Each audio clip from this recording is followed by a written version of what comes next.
most people will need your message because they're stuck in some way, in their lives, in their business, in their relationships, in their body, whatever area of expertise you're talking about. So they'll be stuck in some way. Your message, in essence, is designed to make them unstuck.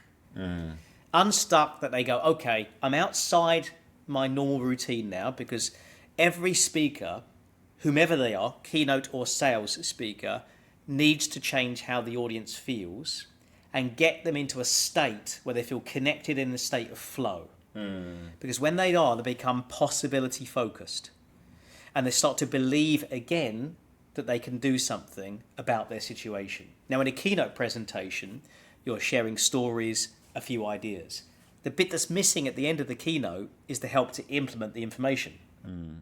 All you're doing, well, you could have the call to the action at the end to go ahead and do this, but because the keynote's typically been an hour, it's not detailed. It's very big picture. It's very vague. It's very general, right? You've told them how to climb Mount Everest in 3 steps. Well, it's probably not. There's probably a few more steps required. Yeah. So in essence, you know, when you're then selling a service afterwards, whether that service is delivered by you, by your team, whether it's delivered as a one-to-one or one-to-many, whether it's delivered as additional advanced training to get them to do it, or whether it's actually delivering that service and helping them to achieve what they want to achieve, however that is, wherever that service delivered, we use the presentation prior to then sell them into that.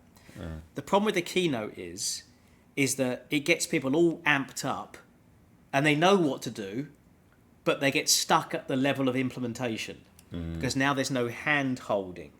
And if you think about it in many ways, just delivering a keynote only, whilst it has its place, in itself is also quite...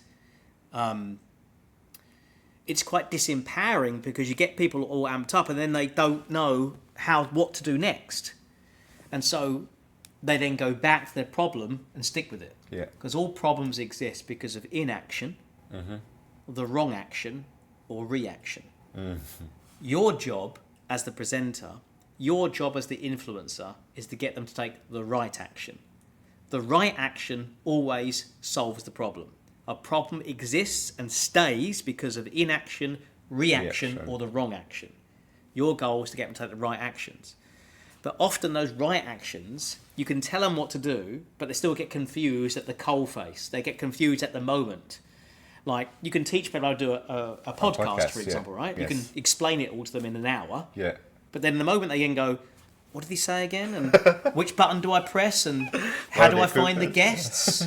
And what's the interview style? So you're going to need someone to support you with that. Yeah. So all the sales speaker is doing is a keynote, but with something after it that helps them implement the message of that keynote. That's key.